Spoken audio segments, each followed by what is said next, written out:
ஆன்மீக நாட்டம் உடைய விசாக நட்சத்திரக்காரர்களுக்கான ஆவணி மாத பலன் எப்படி இருக்கு கொஞ்சம் சொல்லுங்கய்யா.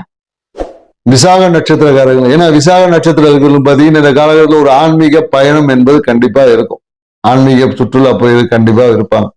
அங்க போயிட்டு என்னன்னாக்கா இஷ்ட தெய்வ வழிபாடு நிறைய பேர் செஞ்சிருப்பாங்க. இஷ்ட தெய்வ வழிபாடு செஞ்சிருப்பாங்க. அதே போல என்னன்னாக்கா பொருளாதாரம் சார்ந்த விஷயத்துல ஒரு ஏற்றம் இருக்கும். ஆனா என்னன்னாக்கா தந்தையோட பிரச்சனையால தந்தைக்காக பெரிய பிரச்சனைகள் எல்லாம் சந்திச்சிருப்பாங்க.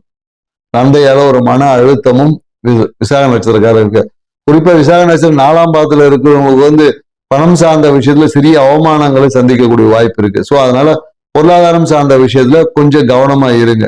அதே போல எனக்கு ஜீரணத்தை சரி பண்ணீங்கன்னா உங்க வாழ்க்கை எப்போதும் விசாக நட்சத்திரக்காரர்களுக்கான பரிகாரம். இவங்களுக்கு பரிகாரமா என்ன சொல்றேன்னா, இவங்க தாயை நல்லா பார்த்துக்கிறது இவங்களுக்கு மிகப்பெரிய ஒரு பரிகாரம். தாய் செய்ய வேண்டிய விஷயங்களை செய்வது, தாய்க்கான கடமைகளை ஆற்றுவது, அம்மாக்கு ஏதாவது வேலை செஞ்சு கொடுக்கறது, அம்மாவுக்கு உதவி செய்வது, இல்லைன்னா அம்மா விரும்பிய விஷயங்களை பண்ணி கொடுக்குறது, இந்த மாதிரியான விஷயங்கள் செய்வதன் வழியாக இவங்க வாழ்க்கையில் வந்த தடைகள் எல்லாமே நீங்கி அப்படியே லாபமா மாறும்.